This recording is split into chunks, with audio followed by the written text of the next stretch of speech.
Vous suivez MBS TV Sénégal.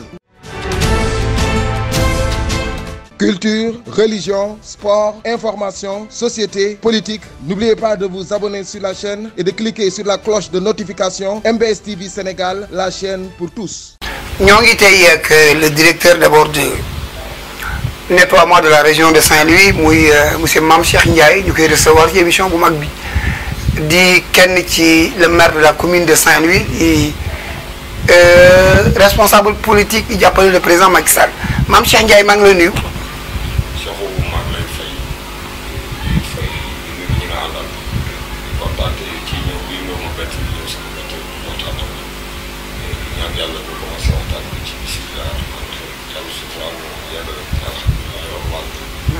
ñaan yàlla it mu dëgëru suñu lamit ba vraiment li ñuy waxtaanee mu nekk nii askan. Mame Cheikh dama jàpp ni bi ñu la dénkee nettoiement bi Mansour Faye dafa am lu mu waxoon jëmale ko ci waa Ndar mooy Ndar set wecc tey duñu wax ne Ndar set na wecc totalement waaye Ndar à 90% Ndar set na ba nit ñi kontaan nañu Mame Cheikh loolu lu mu demee noonu. waaw alhamdulilah yaa ngi laaj bu am solo vraiment nga d'abord set moom boo ko waxee rek déjà set dafa yaatu. set na ko dafa bëri parce que boo nee set rek nee nga déjà l'islam parce que moo jiitu ci l'islam donc bu nekk ci yëngu woowu war nga ci bay waar boo xam ni ko yàlla suturaale ci nga am ci ndam li nag boo ko amee da nga koy delloo population bi rek parce que li ngay def du doon parce que environnement dafa am solo. waaw set Cheikh li nag mooy li mu ëmb dafa bëri li ci waay mën a def lu góorgóorlu ci def ci loo ci mën. bu ñu la ko dénk sa biir kër ci mbedd bi partout. bon li indi nag loolu mooy li fi nekkoon ñëpp xam nañ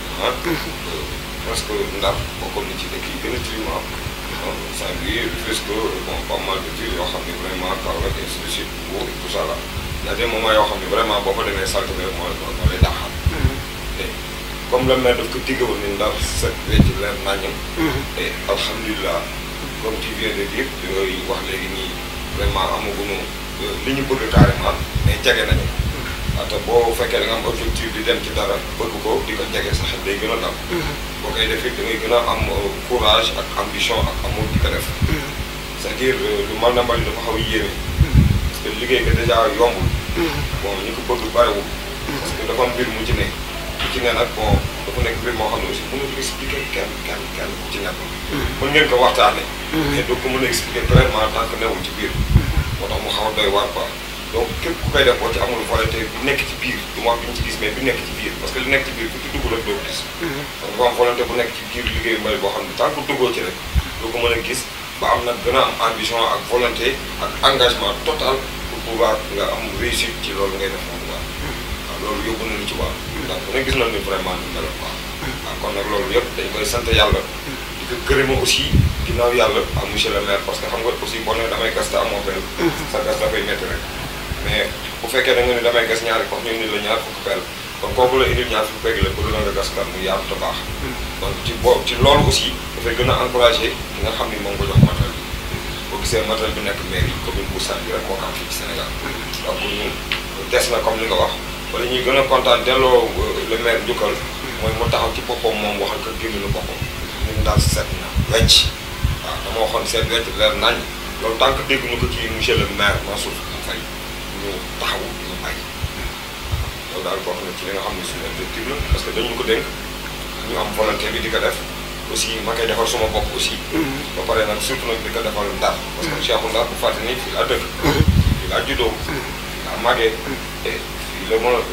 yàlla féetale yow réeroo wu ma mbir lu ma am dara ma ko gënal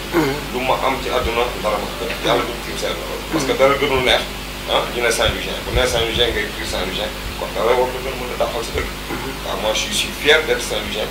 autant de fois aussi en plus ñu jëkkati lu mën na nettoiement dénk ma ko te ma gis ci tamit ay mbir yu bari yu ñu wax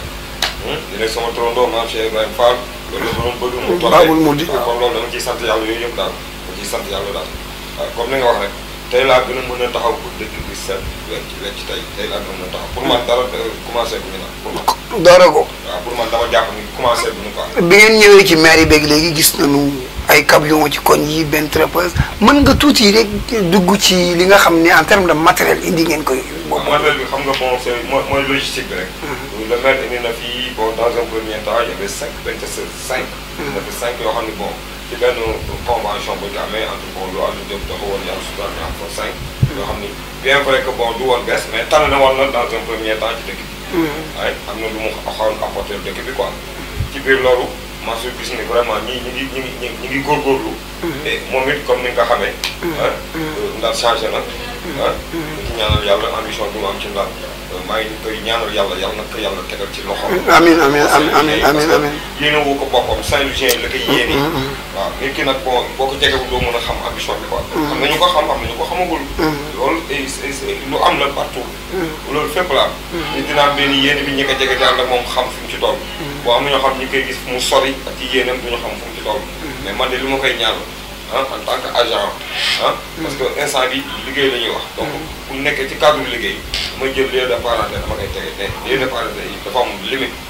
bokkul ak liggéey dara. waaw nit jox la liggéey nga ni suma rakk la wala suma mag la wala suma mbokk la tax na nga toog fa defee nu mu la neex kooku yëpp ñi ci la bokk. c'est dama koy am ñëpp di dégg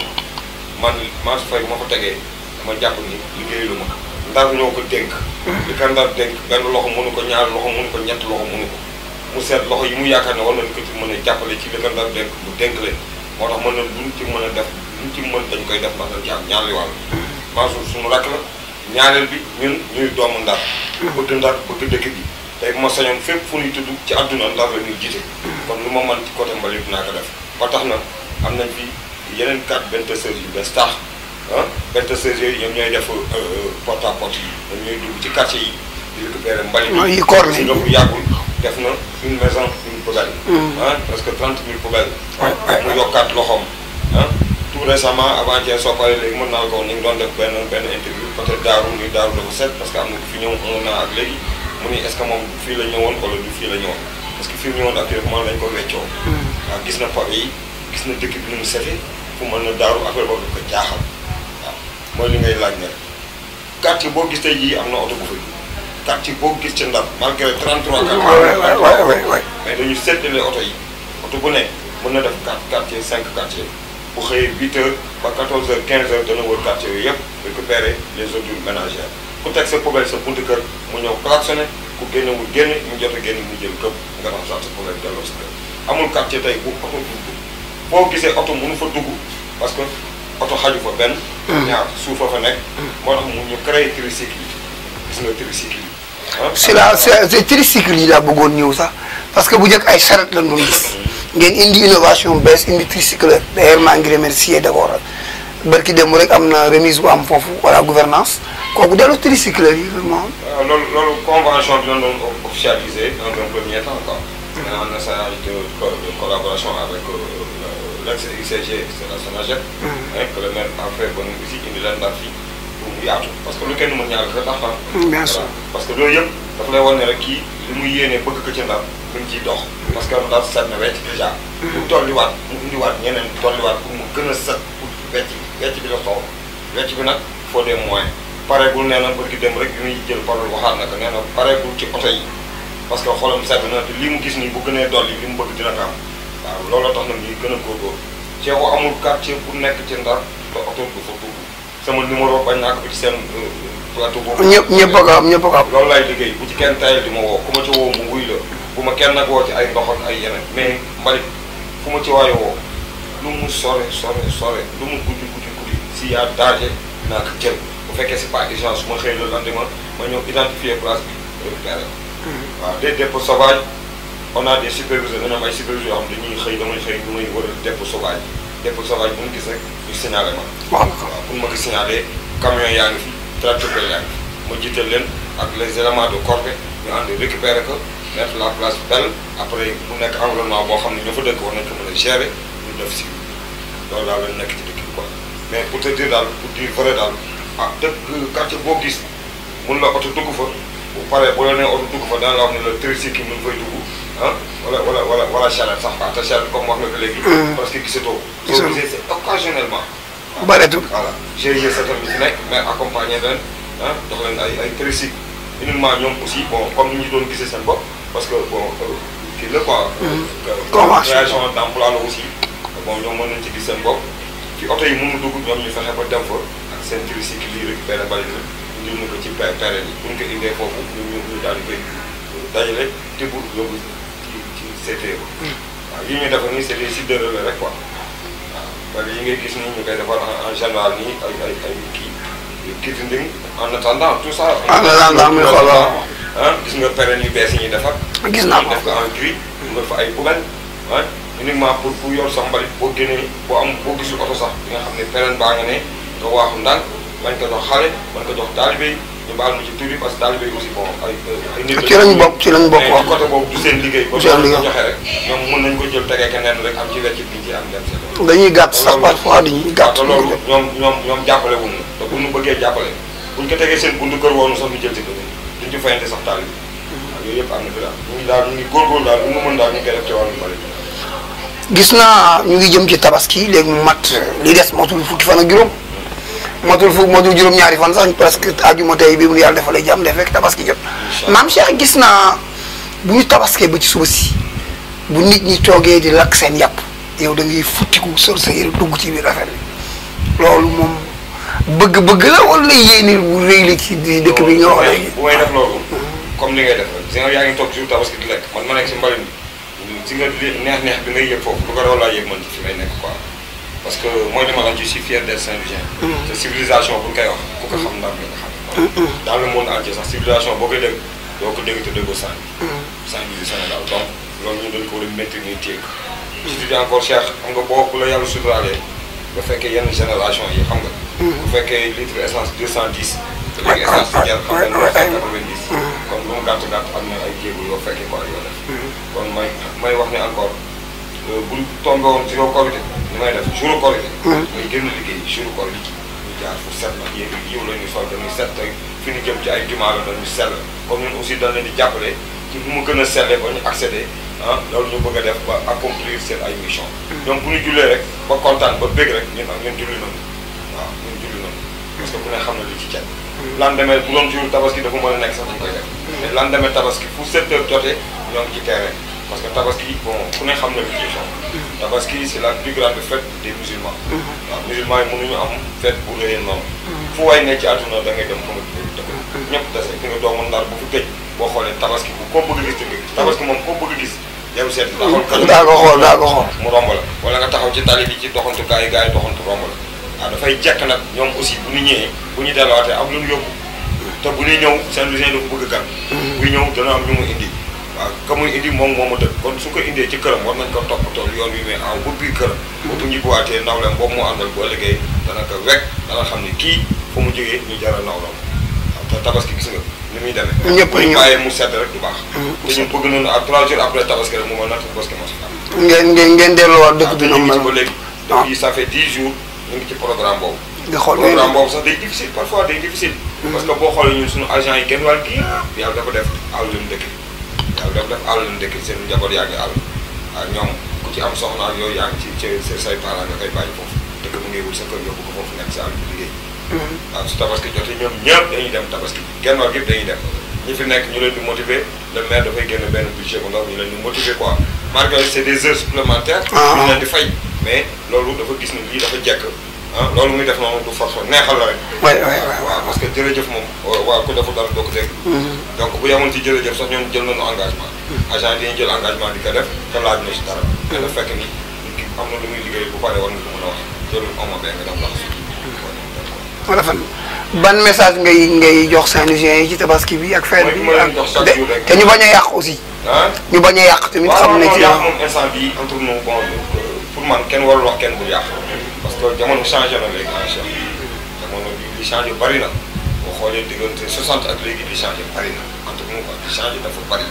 lii bu gënoon yaatu sax dinañ gën a mën a waxtaan lu bari parce que li ñu jotee fekkee si tous les plans sur tous les plans ñu gis ni bon am nañ ci yaakaar boobu ñu am nag parce que boo juree njaboot ñu mag avancé nga xamoon situation yow bu nga juddoo ba ami njaboot ba fekk si leen tey mu demee nii yow di nga am yaakaar man boobu personnellement wax sama xalaat yi ba mu juddoo léegi yàlla dénk maa ngi njaboot ak ay sën ba ma xam ne léegi doon ma xale mu doon donc mag laa maa ngi sant yàlla bu baax a baax lépp mooy li ma wax léegi bu fekkee essence fu mu jëlee 210 ba 90 ba 990 presque 1000 francs comme fekkee nga daal lépp. waaw moo tax kon ñu wax ni ñi yàlla dénk réew mi tey jii nii ñu mu nekk ci seen loxo. ñun am nañu yaakaar ci suñu doom beeg suñu sët yi gën a. ndax ñooñu mënatuñu defal ñu yàlla defal. mais am nañu yaakaar bu adduna bi booloo réew mi booloo Afrique booloo parce que mënoo tudd ñuy bàyyi ñëpp ay doomu aadama la. mais nag rawatina nag ñun des Sénégalais ñun Sénégalais yi bu góorgóorlu tuuti rek ñëpp dañuy xam ne yàlla ñun laal. góorgóorlu tuuti rek yàlla ñun laal am na lu nekk ci biir dafa bari ba mënoo ko expliquer léegi. bu yaatu woon ñu gën ko waxtaanee wax bu di xale yi ñuy jaar bu jéem a dellu si waat. mais daal ci gàttal mooy daal yal na yàlla dolli si ci Sénégal yal na fi yàlla dolli jàmm ba lépp loo xam ni ñi nga xam ne yàlla dénk na ñu am ambition boobu ñu am lu mu mën a nekk ci ñoom muy dëgg muy safaan yàlla na ko yàlla wax ndax lépp lu nit di def rek ñaar na ci dana bon wala mu baax moo tax nag toujours ku ñu dénk dara nga koy def dafa lu baax ndax dañ koy laaj. bu bonee dinañ wax ko tabax kër gi. lu ne li tax ñu ne dafa rafet c'est bien fait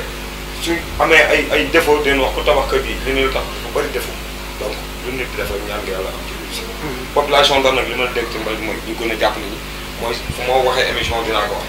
Mansour Faye loolu de 7-4 matin dafay dem. saxu fi bu fi dee day ñaan yàlla mandat bi nga ko dénk yéene ci mu am waa ndax yi nga ko fal gunge ko ba mu mottali yéeneem ci ndax buy dem ñu gungewaat ko ba mu dem ci jàmm kenn ku ñëw da ngay seeti leneen lu mu def woon nga yokk ko. loolu daal lay dénk waa ndax environnement bi nag ñun noo ko bokk moom la ñu dénk parce que mooy santé bi man daal ba léegi tey laa gën a wax ni ku am mbalit sa biir nekk sax wala sa biir boo ma woowee dinaa ko jël si uniquement rek pour ñuy jàpp ci mu seet. jërëjëf Mame Cheikh def naa ni kooku c'est Mame Cheikh directeur de nettoiement Mame Cheikh côté politique laa bëggoon ñëw tuuti Mame Cheikh la social tout à l'heure ñu ngi gis ci sa yére ñu ngi ci bind daal Linguère vous remercie Babul Mouridina day wane ne yow li ngay def d'abord yamale woo ko rek ci sport bi nga nekk social nangam dugg na fi jàng tey ci sport bi Mame Cheikh Maison Blanche mooy sa équipe man xam naa ko bu baax a baax mais tey yow da nga ni équipe bu jàmm gën yëpp nga faral parce que Mame Cheikh bu ndar nga lan ngay wax si Linguère balaa ñuy dugg ci politique. Linguère bon dama wax ne comme li ma la wax rek. Linguère Saint-Louisien yëpp. comme nga ne Mame Cheikh am équipe nekk jàmm gën yëpp sama équipe lañ. waaw kon benn équipe fa ci dëkk bi. pour man tey jii Linguère moo waroon ko yëpp pour man quoi sama xalaat nag lay wax. xam nga boo nee Dakar dafa yaatu. ñaata équipe moo nekk Dakar mais région de Saint-Louis benn équipe moo fi nekk fan muy la Linguère de Saint-Louis. te lu mu gàtt man football naa junior Linguère tuuti. au temps de ma waat. am na ay anciens joueurs yoo xam ne mën naa dugg seen tur defandoo ko defandoon naa ko ak ñoom. léegi El Hadj Malick Samb bi nekkoon Chia léegi ma dikkee ñaar bekkaay. demandoo nañu foofu tuuti jóge fa àndandoo dem Allemagne. kon bu ma amul dara ci sport bi foo naa ci. waaw am naa ci ay kii souvenir yoo xam ne mën naa ko téye quoi. dëgg Linguère nag moom li may wax nii ma koy wax ñëpp di dégg li ñëpp teg seen loxo ñu téye kii defar bu baax yàlla rek ka xam. bu ñu wax kenn bàyyi génnal defar nañu àndandoo dajaloo ku dem bu mën a toog di nga demal sa bopp. mais waxtaan bi dafa war a di lalu bu kenn wax na kii dem na kii dem tant que yaa ngi naan fukk la boo wàññee kenn rek am na poids boo wàññi. waay lépp pour man damay wax ni na gën di yokk na gën di ñëw ñu bañ di réeroo ñuy waxtaan. mais bu ñuy àndandoo bëgg mer ñii téye woon ñii nanu bàyyi jox ne ñii ñun kii rek dèjà rek polémique ñëw polémique moom fu mu dugg pour sonn dara du ko baax. xuloo ko xeex léegi laa la koy wax quoi fukk lañu juróom-ñaar yi ñoo ànd ñett ñi ànd dañuy sonal seen bopp rek bu yeboo ñoom ñëpp tas kenn du am dara juróom-ñaar yi du ñu am ñett yi parce que ñoo bokk benn objectif bëgg mais ànduñu ci xol ànduñu. kon loolu ñu bëgg dajaloo du dem juróom-ñaar yi bu mu amee ba yaakaante ne yegg ñett ñee dañ koy yàq ñett ñee bu ñu amee ba yaakaante ne yegg juróom-ñaar yi dañ koy yàq kon kenn du jàpp kon ñu wàññi ko delloo si suñu xel xam ne benn jikko ko ñu am nañ ci teg suñu loxo di wax population yi choix bi dama leen di ñaan. Vraiment war nañ émission boobu noonu dinaa ko def dans tous les médias de Saint-Louis. bépp doomu aadama bu yeewoon Ndar kër goo dugg am na benn jour bu fa dugg feeñ it xale la mi ngi xëy yoon balu 100 francs am di foo ci buntu kër. bu nee Linguère tey jël na toutes les coupes kër yëpp a ko jël fii ci Ndar tout Saint-Louisien bokk na kon. ñuy jàppale équipe yi ci di def Saint-Louis kër gu nekk 1000 francs chaque le 5. kër gu nekk 1000 francs benn 1000 francs kese. chaque le 5. yooyu yëpp mën na fi nekk structure yi fi nekk ñu ne la poste. kenn laaju leen dara. 25000 lan la poste par mois poste mën na ko gouvernance mën na ko. préfecture mën na ko. maire mën na ko. hôpital mën na ko. SDE mën na ko. ñeneen mën na ko yooyu yëpp ay waxtaan ay dox la. yëpp pour mu yaatu parce que bu ñu amee budget bu ñu bëgg rek yaakaar naa ne yoon wi ñu bëgg dana gën a tax quoi parce que football aussi dafa métti. am budget bu mu laaj waaw bu budget amee ba doy xel day dal. kooku jox dina ko mën a yóbbu. mais bu fekkee nit ki dafa yor équipe aussi bala muy dem mu metti ci moom après yow da ngay toog ne si ginnaaw participer woo defal lu participation ay wax. léegi monde bi moo laajul participation ci ay wax. jëf foo nekk rek fexeel loo mën a jëf nga jëf nga gis nga koñ ba nga nekk bu fekkee da nga nekk handicapé di raam. yàlla na toll lool boo xëyee mu la wóor ne yow mën nga dem demal soo mënul dem fexeel ba toog ci koñ bi wut fa ñaari morceau këyit yoo fa teg ci poubelle ba delluwaat sa kër nga xam yaa ngi participé. waaye yaa ngi liggéey. ñu jëm ci transition politique maam Cheikh nag bu à part directeur bi sa digganteeg politicien nga nag APR nga bokk situation politique réew mi actuellement maam Cheikh président de la république woote na dialogue jóge nañ ci événement yi yow maam Cheikh. bon situation bi bon ñaan yàlla d' abord mu saral parce que politique yàgg na ci àdduna. sa wàllu soxla def na donc politique ak yi situation yi ñoo ànd mais dañ toll si jamono boo xam ne mooy li nga xam ne quoi le monde a changé le monde a complètement bouleversé. parce que man toujours damay jël si exemple ci man quoi parce que mënu ma wax sama gént wax sa gént. mais li ma fekk maîtriser que téye ko mu nekk sama bopp aussi ma nekk loo xam ni des fois dama ci toog di ci def sama optimistique quoi ah c'est-à-dire pour man damay ñëw revenir 60 ak léegi mooy li ma wax rek parce que dama fekk loolu. moi j'ai vécu avec Senghor. waaye toog ak Abdoulaye nekk bokk ak Abdoulaye Wade Idriss Seck nii ñu toogee man ak yow nii ñu ko daan toogee day benn toog ni jabar bu baax ñu lay félicité passage sama jabar xam na ci dara. photo yi bu fi nekkoon ndox leen photo bi fekk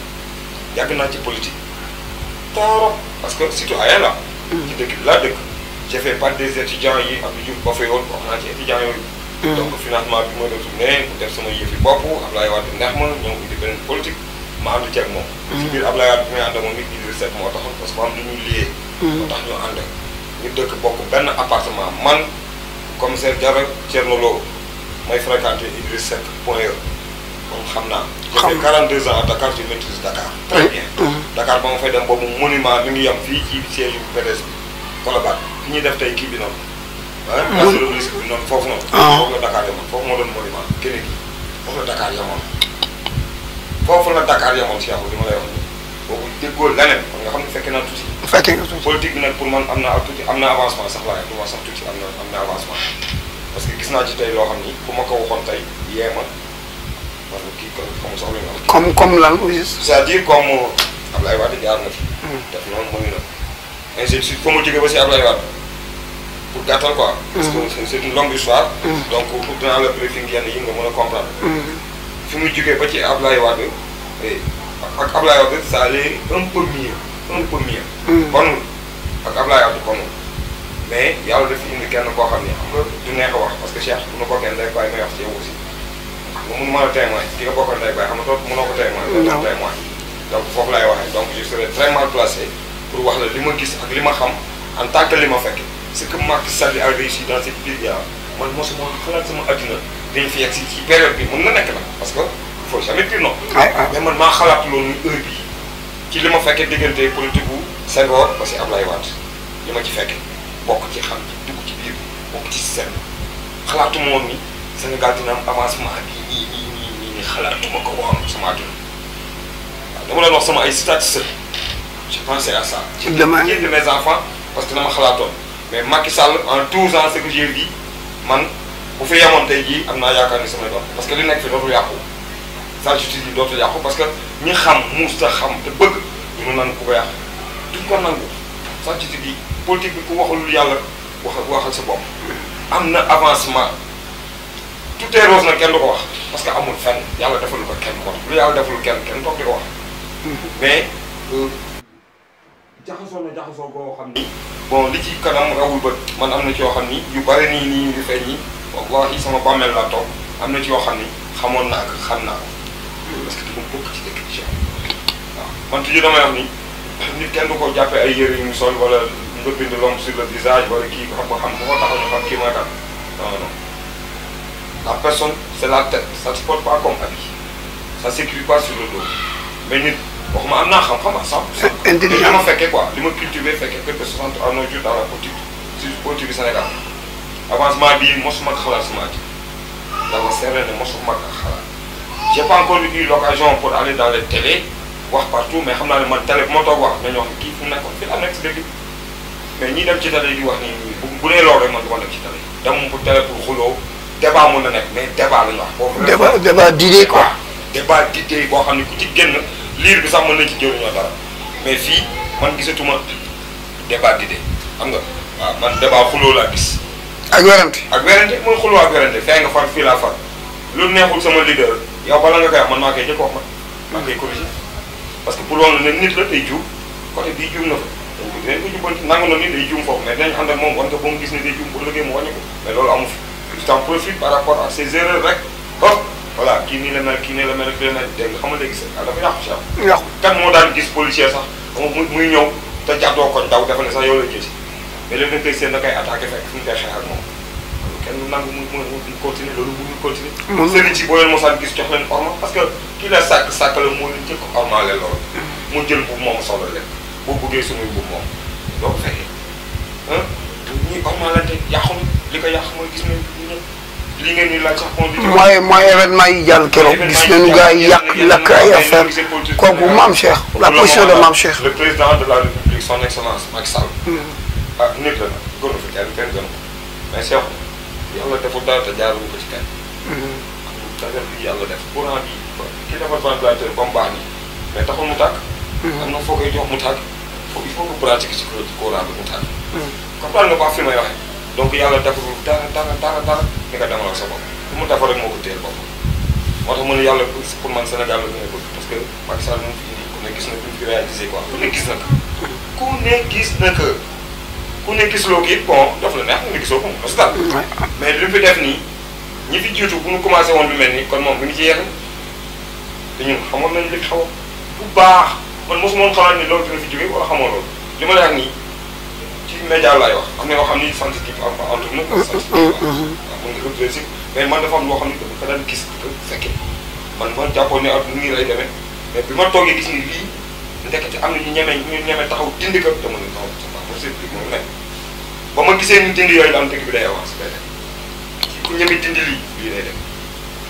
dama bokkoon ci biir di ko mën a maa moom ci biir li ma xam ni tey jii politiciens yu bees yi woon Macky Sall genn wàll kenn maa fay sama frère di faire de la politique. dégg laa ko li ma xam ci politique sax xamul jàpp yi. xam ko dugg na ci bon par volonté ak position mais li ma ci xam maîtriser ko xam ko ci maîtriser moo tax des fois ñoo koy sànni xase yi wax nii lay waxee ne parce que politicien li mu xam lay wax c'est un homme véridique c'est parce que ça utilise c'est pas. non il triche pas. moo tax léegi ma nit koo xam ne xam na. dégg na tey na mënoo maasul lii ma ne ko dama ñu tëdd naa. waaw kooku mooy waat ne man xam nga sa waay de ma ne ko non ci comme c'est ça nature. s'il dit oui c'est oui s'il dit non n'insiste même pas xam nga xam du gerte bi mu atom du diggee bi mu mënul mais lu mu la wax genre la boo xam ne moom moo la wax nga ne maa man la bu ko woowaat bu ma fàttali bëggul loolu dama koy wax quoi parce que sama nit la mais li nga ma yaa may woowaat ni ma mais li nga waxoon am waa ji boobu ak léegi dégguma ko woon dama xëy rek benn jour bi boo ma ci abor ba man la boo ko waatoon nag danaa la waaw pare ci yow quoi genre boobu il veut faire du bien il veut faire du bien pas pour lui mais pour ñu ko fal gëm-gëm boobu la am Macky Sall loolu la Macky Sall ce qu'il est en train de faire dans ce pays là c'est on est pour moi nag situation bi ah gis naa loo xam ne dama sëri ma génne du ma laata ñëpp laa ma def sama analyse politique rek parce que yàgg naa ci 60 ans léegi ma wax c'est le dernier tour tournant am nañu awul sama kenn xamul kañ bu la wax ne xam na kañ day wax. kenn xamul ko yàlla rek xam ki ko bind sànq rek moo ko xam nit xam na nit xamul bisu ci doom xamul bisu da ngay xëy ñu ne diw am na doom nga ne kañ ñu ne léegi jàll xëy na ñun diw wàcc na nga ne kañ ñu ne léegi kon xam kon loolu kenn doxul dara kenn hôpital li mu mën mooy nga nekk 9 mois mu baare la jox la sa kii ne la tuye à terme nga duñu wax leen diw dama di wala léegi du la ko wax waaw hôpital gis nga buñu dem ba xam ne yow tu as fini aussi dañuy naxante yow ni la sa malade génn nga pour nga bañ a dépenser te ñoom xam nañu que il a fini mais duñu la wax il a fini lundi wala mardi wala mercredi comprendre bu baax fi may wax on est au dernier tournant ce pays là à l'heure actuelle parce que dafa am yu fi jaar yoo xam ne xaw na ko baare soo koy expliqué ne sax dafay kii kon moo waxoon ne Covid bi dafee entre nous Covid bi ak yokk beeg bi kan moo yokk yow Macky Sall moo yokk non il faut nit ñi xam affaire yi fu muy jóge ba yegg si fii bu ñu tëb rek nii voilà Cheikh yow yokk nga lii yokk Cheikh yow yokk moom si dara bu ko moomoon du ko yokk li nga moom doo ko yokk li nga moomoon ngay yokk loolu moomu ko boo jëlee sa yëf ni man lii laa ko jëndee lii laa koy jaay c'est pas le président qui va dire li nga koy jaay par force si tu quand rawatina na nga am sa ay facture nit ñi foog ñu yeewu nañu xoolaat quoi ce qui se passe dans ce pays là man dama yaakaar ni dafa am lu fi dugg te kenn yëngu te loolu lu mën a nekk. parce que nii tout le temps da leer seetaane lii la man jàpp naa ci ni am na lu fi dugg lu kenn yëngu. lu bees nekk lu bees. waaw lu bees tax tombé ci kenn ànd ak moom dem yóbbu ko comme mënoon na tombé ci man yóbbu ma wala mu tombé ci yow wala quelqu'un d'autre mais à l'heure actuelle on est au dernier tournant bu gars yi nelawee ba ce président là terminé wul lii mu continue nii on va reprendre à Abdou Diouf on va le remettre à Abdou Diouf donc c'est une vision personnelle si j'avais les moyens d'écrire un livre j'allais faire ce livre parce que Serigne Touba te kenn du ko dindi. mais loolu baatin bi moo jur zaay bi rek. te li ma ci gis ñaari côté moo leen mélangé bu ma bindee loolu kenn du ko lan nga seen fi discours dimanche bi kon. waaw bon je sais pas. woote na dialogue national bon nit ñi toog waxtaan ni nee nañu day jël bàyyi Karim mu bokk Khalifa Ababacar Sall bokk ñeneen ñi yaatal géew bi ñu bokk yow lan nga en concrètement en tant que politicien lan nga seen fi discours président dimanche. non discours président li ma ci gis mooy c'est une père de famille bu yor ak sa famille. d'abord bi la situation ak li fi jàll yëpp bon discours yi maa ngi koy xaar parce que dafa am yu bari yu fi jàll parce que am na lu fi jàll mu am benn mot sax bu mu wax. ñu li fi amoon door fi amaat. loolu moo waxoon noonu j'en sais en ce que je te dis lu mën a nekk la su ko neexoon du fi amaat mais xam nga boo nee lii du fi amaat fa am li tax nga ni du fi amaat fay am looy teg ba loolu doon fi amaat loolu bu ko tagoon dana mettiwaat ci kaw ñee day mettiwaat ci kaw ki bëgg lii am fi te booba pour nit ñi seen position baaxul instant bi donc da ngay reculer ni nga sotti encore les gens di nga wax ak nit benn yoon du la dégg nga wax ak moom ñaar yoon du la dégg ñetteel ba am na nooy waxee di la dégg par force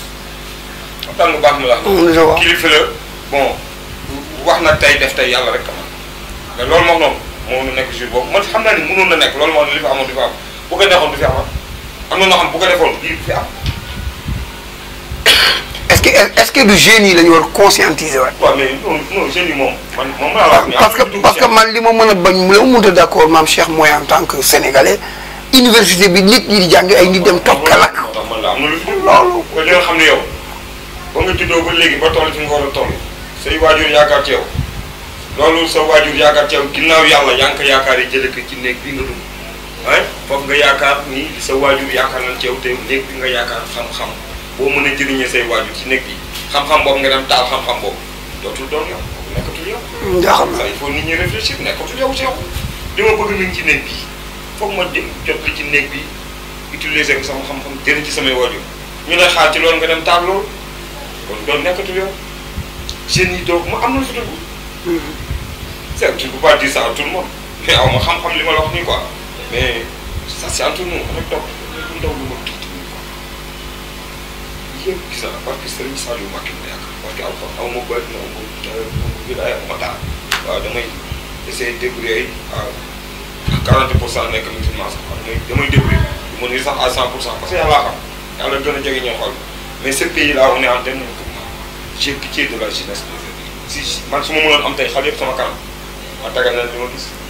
am li gën a neex mooy yëre bu ñuul la sol nga ne ko noonu mu sol mu ñëw mu indi la seex bu nga xool gis seexu yëre bu ñuul la sol loolu ma nga xam ne kon kii bi ma wax dëgg bu ma mënoon toute la jeunesse devant moi dañ koy tagal. ban message nga yónnee jeunes yi. jeunes yi mooy ma wax leen ne na mu daraat ils sont encore très très jeunes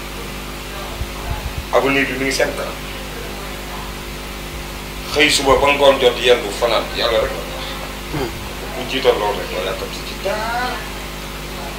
ku ne am nga droit far fi nga bëgg far. ku ne man ku ma neex ma naan la yow bu dem jotee ku nekk war a tànn dem du ma ne kenn kaay jël fi ma tànn noonu fi ma tànn fa laay dem ku gis ni man li ma ci gis ba tànn kat dem nga ñëw ñu ànd dem keneen ku tànn feneen ku gis ko dem demal ci loolu jàmm ak set buy moom la lay ñaanal bu ñu paree ngay tasewaat bu ñu yeggee ba ku ne rek li ngay rek la bu ñu wéetu ne waat ngay bokkaat dem benn laay topp waxtaan dañu bàyyiwaat seen xel ci les dañu delloo si waat encore seen xel lii ci kanam ni tuuti bu ñu góorgóorlu ci seen loxo yi ñoo ñuy gën àdduna ñoo ñuy gën a neex la si ñoo ñu gën a neex la Sénégal bon li ku may wax ñoom li ñuy def ku nekk li ngay def gëm nga di ko def yàlla nga tiim jeunesse bi nag delloo si waat man de maam Cheikh maa ngi koy ñaan jeunesse bi dina sama ay rak ngeen sama ay jarbaan ngeen sama ay mbokk ngeen teey leen ngeen delloo si waat seen xel. ñun ñii di wax ak yéen fi ñu jaar tey jii ba mën a toog di wax ak yéen pour leen ko waxee yéen da ngeen dootu ci bëgg dara parce que da ngeen yaakaar doo leen yegg si ñun nag ñu gisal leen loo xam ni ñun fukki coono loonu amoon yéen benn coono ngeen am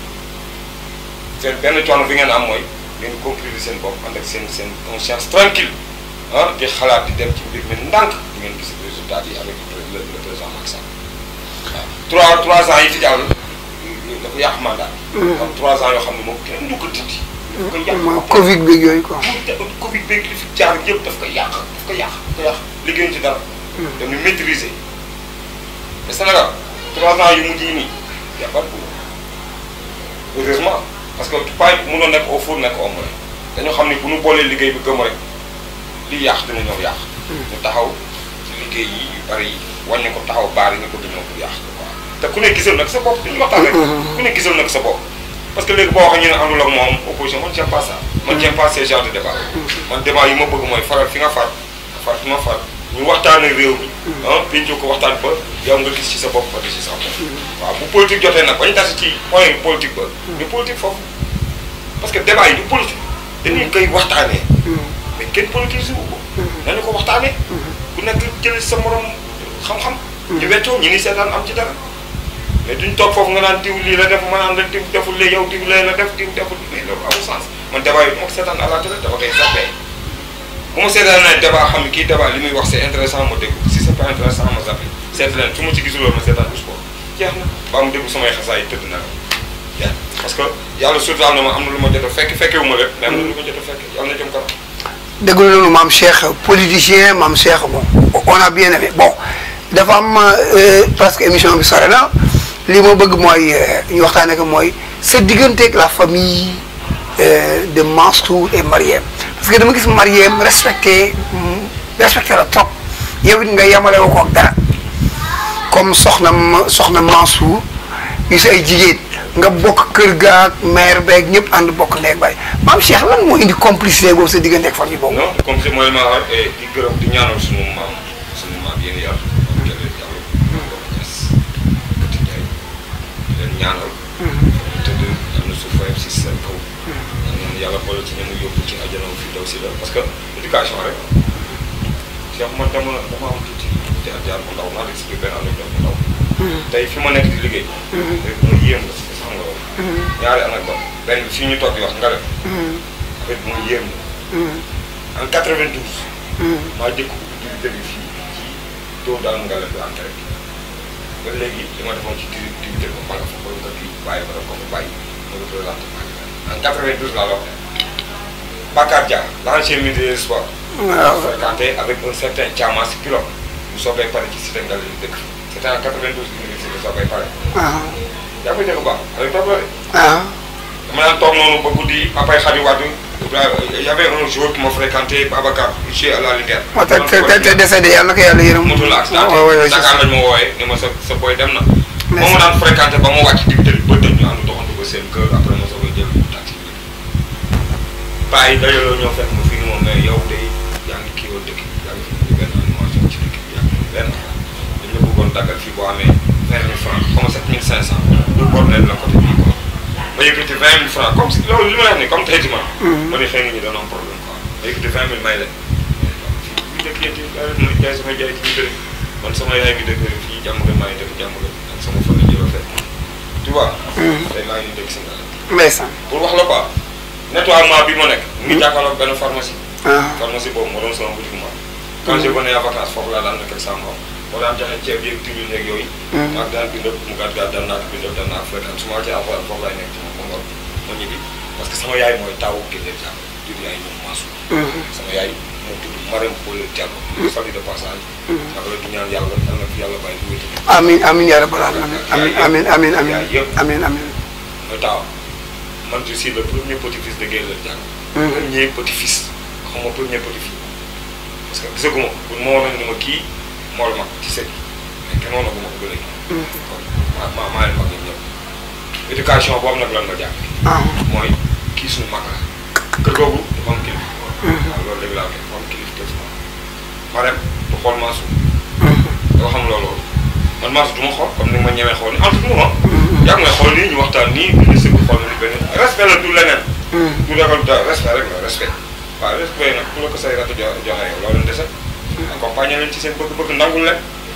parce que samay rakk la jox nañ ma cër bi noor a jox. foog ma nangul leen. bu ñu bëggee ma sàngal leen seen i xar ak sal leen ba leen parce que samay rakk laa ko defal. te jox nañ ma li ma moom man loolu laa moom ci ñoom. loolu moo tax respect kese la du leneen. mais mëntu ma ko gisee wu ma ma doxaloon du ma doxal ay problème sama sœur wala Mansour sama frère j'ai pas ce temps là. amoo jot ko. 2012 le pouvoir c'est en 2012. waaw teg man tekki naa tekki avant 2012.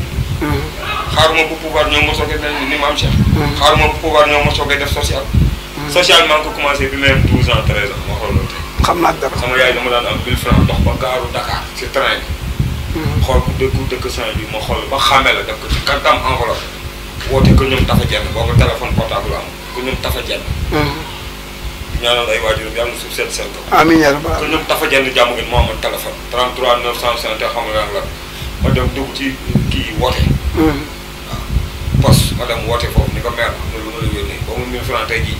mooy 100000 léegi. ndeysaan mooy 100000 léegi. ndeysaan laa lay wax ni yónnee ko sama yaay. ndeysaan di jàng di def samay cours du soir centre de bopp. di suivre comptabilité ba ni ma amee sama CAP en comptabilité. bu ma xëyee dem poids ñafe ji. su ma amee dajale ci lay fay sama jàng ci lay yónnee sama yaay. ci lay jox na ku ci sewoo sec nag ma j'ai toujours aimé partager parce que c'est mon père qui m'a éduqué sur ça. sama papa da daan ànd ak ñu génn buntu kër bi jàdd ñu ñëw ko ci jur bi ñu gis ñaari mère teg toog ci siwo wala seen lekk doy après ñu ñëw fi doon la xaar waaw xaaral ma jàppaat sama loxo bu ne ñu sama yaay lii dama ko fekkee nag. ndeysaan lu ma nettali. ndeysaan ana li ma la ana kii ma la jàppale def man nga dépense mi ngi nii mu jox ma mu jox ko mu dem seen la ko ñëw ñu dem. ndeysaan buñ demee tuuti mu génn dem ñëwaat boo mu ne am dama yóbbu train donc. nit du doon lu mu xamul. ma am nag sama sëriñ bu baax. di leen ñaanal. yàlla yàlla yokk daal sëñ bi xam nga sama waajur gaañu. mënuma kenn du ko jàlle dañ koy jàlle. ndeysaan déglu la nga boo gisee ma téye waa kër sëñ Abdou xam. keroog gërëm nañu la fa gërëm bu rëy koy jàllale parce que ku sa papa gaañoo daal depuis koor bi 11h si suba mi ngi Touba. mu ne da ngeen di fanaan ba suba. alors ñëpp di posé question pourquoi xamul ni koor bi ñëw na ñu war a suul ñibbi si mu ne noonu dañuy fanaan ba suba ndax du ñu dencal nit lu baax. ndeysaan dañ koy waajal jàlle la ko. ndeysaan mais duñ ko jàlle. kooku ko defal sa waajur dina la fi bàyyi. wax dëgg yàlla. mu ne ñii bu ñu daan waxtaan li muy wax du ma ko dégg oustaz ma daan nattale mu ne nee na lu yàlla joxe wërsëg bu ko jàpp. ndeysaan dañuy jàll seen wërsëg yëpp jëriñoo. ndeysaan wërsëg kenn du ko jàpp. kenn du dañ koy tas. ndax boo xëyee suba nga toog sa buntu kër yàlla wërsëgal fukki minutes mbuur. nga jàpp ne yow la ko may déedéet yow benn bis boobu sax mënoo ko def. daggal ci benn bis bi li nga soxla des nga seen biir ci loolu lay dox ci loolu lay dund ñaanuma yàlla di day jëm suba fii ma toog laa ngay xas su ma nee day jëm suba yàlla ma yàlla faa parce que ku moomul suba dogal lu ma moom nag mu wóor leen nag maa ko moom dinaa yeew non dama koy fay xar laay jënd ni pour suba defar kat noonu naa nit moomuma suba du ma fi diggee daal ndeysaan moo tax ma ne du ma dencal suba ku ko weddi ci man kaay dundal mën ko xool les gens croient que Dieu des millions non non non damay sant yàlla baat boobu da gëm bien Cheikh booy wax dara da nga koy gëm dama gëm loolu bonne foi tiigé bonne foi depuis 18 ans nag damay dund ci loolu damay tëdd sama kër sama njaboot di tëdd moo xool leen ñu tëdd xam naa ne ñi dañu war a yeewu jàngi suba ma tëdd ñu jotee une heure ma yeewu place bu sell jàng ci seen bi wax ki ma war a waxal dem tëdd mais bu ñu ma yee sama jabar day wax ne nga denc lii di wax da nga ko dencoon déedéet denc ma ko woon ki ma waxal tam koy joxe moom ma ko yónnee loolu laa gëm ci loolu lay dund loolu tawhid la yàlla suturaal na man bu ma bëgg a faj fi ma toog nii man téléphone bu laal bi ma woote léegi ma fa léegi kon loolu du sant yàlla moo tax ma ne man j'ai des milliards parce que l'argent ñi ñëkk tuddee xaalis l'argent pour taal mais ça s'appelle pas l'argent je l'ai utilisé ça s'appelle des papiers à utiliser boo dégg ñooñu les papiers à utiliser amul benn papier bu ñu utiliser kon xaalis donc c'est des papiers à utiliser ñooñu les milliards nga ni c'est la poubelle parce que la plus mauvaise odeur c'est l'argent Cheikh boo jëndee sa maafe mu des ma jënd sama domoda mu des kii jënd sandison mu des benn poubelle moo fa nekk. mais ça dans poubelle. xëy suba nga ubbi ko da nga koy tëjaat. c'est l'argent. les milliards ça sent mauvais. moo tax gëwuma xaalis. je crois pas à l'argent. gëwuma xaalis. doomu aadama la gën a gëm moom la gën a respecté ka xaalis quelque chose qui finisse bu ko gëm ay say jeex 100 000 francs boo ko defoon sa poche léegi boo utilisé mu def ñu jeex yow suñu toogaay bi mën na toog 50 ans ba keroog yàlla suñu jël duñu jeex xamoon naa Cheikh xamatuma ko fu mu wallaay maa ngi doon ànd ak Cheikh nag àndatuñu ànd nañuy ànd après ànd Cheikh waa Cheikh mu ngi ma àndatu leen temps nga ne noo àndatu mais xam nga Cheikh nga ne kuy Cheikh ni Cheikh bi nga naan non xaw ma ko ne non xamoon naa Cheikh xamatuma ko amul fenn faut ñu dara soog suñu il faut ñuy waxtaan bu bëri il faut ñuy dal lu bëri xam bu bëri lu muy wane quoi man moom dama gëm li ma dama gëm sama bopp si nga ñaari alal yooyu ma la jox livre la ci man am na loo xam ne mënoo ko expliquer mën nga ko wane mënoo ko expliquer quoi sérieusement dëgg la jaar moom yàlla sutaan nañ ci tuuti parce que tey fi ma toog di liggéey muy nettoiement dama toog yàgg jàkkaarloo pharmacie dafa dégg bu bëri may ñibbi si nga la ñëw ba ci pont bi ba ci première dolaan bi aboo yàlla rek c'était en 92 ba 2023 sama kër gi fi laa yeew dañ la doon wax 7500 ñu bor na su ma ko jaxoon côté boobu yëpp tal bi maa ngi moom j'étais la seule personne bu fi nekk implanté bi amoon naa moyen boobu j'avais sa moyen yàlla def ma sutura mais am 18 ans la am ay millions mais am 18 ans la téye ay millions di ko njaganaa yow di ko def si kaw di ko fay man xaalis moom dañ fay jëmee sa foofu ak rek am naa léegi 100 000 francs non foofu laa ngay def ci kaw taawal waaye soxla na nga jaay ko nga xamal ne yow jaay nga ci sa wërsëg pour mer na waaw yow 8 000 moo doon sa wërsëg jël nga ci waaw yow 50 000 moo doon sa wërsëg jël nga ko mu xuloo amul xeex jeex na seet na dañu ñaan yàlla mën nga àdduna parce que comme ça que je fonte avec ma famille et tout un chacun ku sa wërsëg nekk ci man moo koy dox waaw benn problème nag la mooy dafa métti ci man ñu romb ñëpp romb ñu ma ëppale romb ñëpp wax mu soxlaa mun ma ko fekk dama lay mere sax yow yaakaar bi nga am romb ñëpp ñëw ci man ñu mënu si fekk moo tax ma jullee li may jëkk ñaan mooy gudd fan ak wér ak génn jàmm ak sax yàlla wërsëgal ki mu yabal ci man yàlla na mu yàlla wërsëgal lu ma koy jox voilà ki mu yabal ci man yàlla na li mu koy jox yàlla na ko fa jiitu parce que nit dina ñëw wax soxla doo ko fekk nga dem mu ñëw sa ginnaaw ma indil la nan lay fonctionner quoi moo tax du ma digg je promets rien boo waxee rek sama doom bi su may génn suba di fekk mu ne papa bonbon yor naa 100 francs yi ma ko jëndale bon ma koy incha allah ñu ko wax d' accord su ma nekk d' accord rek dégg naa ko ça va être fait je me remplis te waxoon naa sama bopp ñu koy sóor nag sama àdduna quoi waaw incha allah bu neexee yàlla su ma demee nag di nekk sama bopp naa ko jëndee indi nga ko mën waaye indi naa ko ci kàttan c'est ça la du ma sëriñ du ma dal mais wàcc sama bopp xam naa fi ma jëm ëllëg xam naa fi ma jóge xam naa fi ma jóge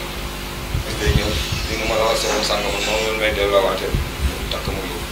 kon yàlla naa ko fekk li may liggéey mënuma liggéey à 100% mais lu ma mën naa ko jëm te yàlla tax waaw man sama social bi loolu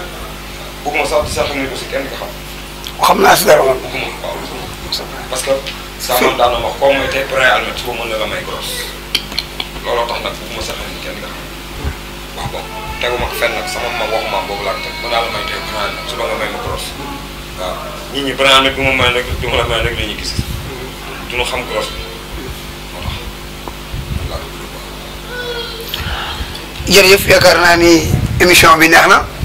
nit ñi dajale na ko le directeur de nettoiement responsable politique un fidèle ami de Mansour qui travaille pour pérenniser dëkk bi li mu wax doomu Ndar bi lu ñu dajal tey defe naa ni téléspectateurs yi daañu am nañu te émission mu neex a neex a neex ki ñu dajal moo doon maam Cheikh jërëjëfati yal na yàlla defal jàmm yal na yàlla defal jàmm di nuyu soxna si parce que accueil bi neex na vraiment ça a été vraiment neexoon na. pourtant bi ma nekk dama am ay gan nii léegi. dafa changé weer la. ñooñu mosuma leen gis ñaan la ma ne ko noonu ñooñu mosoo leen gis moom moo tax nag boo ma leen mosoo gis mën naa leen soog sax ma ruyal leen voilà mais dañuy reer ma ne ko non mënuma noo yow say moo tax ma bàyyi leen ak moom voilà moom aussi dama koy gërëm de passage. waaw parce que xale la il est encore très jeune ma femme il est encore très jeune. voilà Ndakaaru la dëkk fa la juddoo fa la màggee su Ndakaaru la. waaw dugg la biir la mais boo gisee bu ma la ko waxul doo xam na lu bëri mais chance mooy éducation. ko amee rek am nga chance. voilà man du n'importe qui laay def même duggante moom quoi. nit laa nag mais comme mel na mu soxla koy seet mooy sama lépp. booy ku yor sa jabar naan ay dépense 3 000 5 000 noonu. je lui donne l'argent à gogo parce que sama jabar su ma ko jox askan laa koy jox. ñu ko kenn xam nanguwul sax wax ma ci mbedd soxla mën na demal sama jabar mu jox ko soo daaw mën nga ñibbi. wax dëgg yàlla ma femme et mes enfants. waay waay samay waajur ak ñi ma yàlla booleel. sama jabar. guddi jotee ñu ñaari bokk nekk bi. wax dëgg yàlla kooku dara la ko dund nag. ay million laa koy ni que kii de nii laa ko lijjanti liggéey bi laa am nii la demee kii de nii la ma ko yónnee nii nga am teel mu jël denc voilà moo xam ne amul solo woo ko diw mu ngi ñëw wax ma problème bi sàngam génneel ko temps préparé ko ñëw mu dox mu jox ni ma kii bi mi ngi jeex na man ko tant que jeexul leneen di ñëw wala xam nga jël mu jeex leneen jox ndeysaan waaw parce que xaalis bi duñ ko koy denc quand je dis parfois du ma waxtaan ak sumay xarit ma ne l'argent ça parle xaalis day wax war a xam ne loolu xaalis bu ko tàngaay di koy denc di ko mot day am problème benn loolu na la xaalis baa ngi si tàngaay depuis génn di duggaat day seey da lay profité léegi indi la soxla day daw mooy xaalis yi nga xam da nga koy jot léegi nii rek génne ko fa nga ko denc rek mu dem xaalis baa sonn bu delluwaat waaw mais bu fekkee yow bu ñëwee nii la ngay def moom bu ñuy séddale moom yow rek lay gis yow lay fexe ñëw duut gars yi bu ñëw ci yow parce que xam ne ni bu duggee fii du fi yàgg day génn sell nit ñi dañ ko jàpp mu Cheikh xam nga ni kenn amul dara almere boo demee xam ni kenn amul dara wallaay wallaay bu nit wàccee ban koy defoon nga xam ni bu la turam sax doot na ko wax wallaay wallaay waaw préparé ñu ngi génne néew préparé ñu ngi yóbbu néew ñu ngi naanal néew c'est tout sax fàtte nañ ko ci saa si ndeysaan dara jaru fi xalaat dara jaru fi yenn loo fi yenn da nga koy yenn bu moo fi sol nii sa morom a ko suñu nga sol ko chaise boo fi toog yow sa bopp wóor na yow fi du yàgg ko toog te di nga dem keneen ñëw loolu yëpp boo ko enveloppé looy daw looy xeex looy xuloo looy tëb looy daw waay jaru ko nit ñi ànd doon benn adduna bi yàlla kenn moomu ko yàllaa ko moom wax dëgg yàlla Cheikh damay wax ni nit bu ñëwee man boo ñëwoon léegi jox ma fekk ma toog nii sans émission sans dara nga ñëw mu demee dama la seet si nii tey yëkkati 50 000 dox 50 000 yaa ma gën a soxla foofu mais li yónni ba nga indi maa ko moom mënoo ko fanaan noonu wala mu réer cee wala nga soxla sa bopp wax dëgg yàlla moom dama koy lekk yaa ngi cëpp soxla man 1000 francs yi ma jox nit maa ko cëpp soxla mais li yàlla bind non dañ koy yóbbu par force parce que yaa ko jël si fonctionner comme ça soo ko defee da nga noppal sa bopp noppal ñëpp faut partager moi j'aime partager j'ai l'amour de partager yàlla na ma yàlla jox lu may tax amiin yaa rabbal aalamiin yëpp amiin ma sañoon sax kenn du ñaan amiin loolu mënul nekk ci àdduna amiin parce que yooyu yëpp dafay tax yàlla dafa wone pour doomu aadama yi pour ñu xam kuy yàlla ñu gën a xam kuy yàlla yàlla ku nekkoon ñëpp lay jox waa xam nga loolu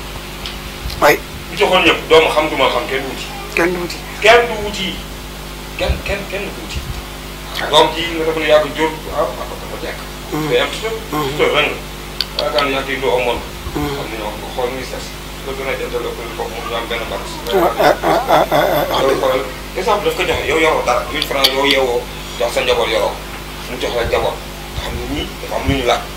lekk naan wér-gu-yaram santé jox nit ay centaine de milliards mënul tuur ndox wala mënul am dox xoolal loolu exemple yooyu am na nit moo tax nit defee autoroute ci ñoom rek day dal yàlla fi nekk kenn nekk nga jur doom dafa ne yaa ko jur déedéet yaay tuteeram rek yàlla ko jaarale ci yow rek jërëjëf maam Cheikh kontaan nañu trop wax dëgg yàlla maas dafa naa ni nit ñi bëgg nañu nit ñi seetaan xam na ni ki ñu dajal neex na waxtaanal nit ku baax la wax na ay ambition am yàlla na ko yàlla jàppale li nga namm ci dëkk bi ak réew mi yàlla na ko yàlla defal li mu fekk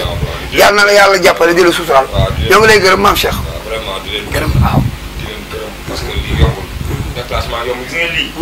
man entournement c'est pas pour faire le plaisir parce que mënuma ko mais ça vale des milliards lii moo gën milliards je pense ñaata nit ngeen romb ñu ma gën a intellectuel ñu ma gën a yàgg ci dëkk ñu ma gën a xam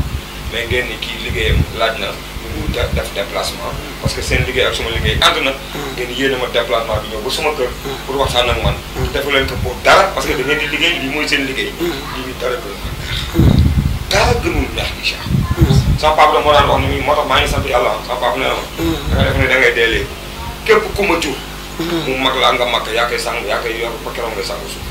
ma koy gërëm yàlla na xam sa dee wax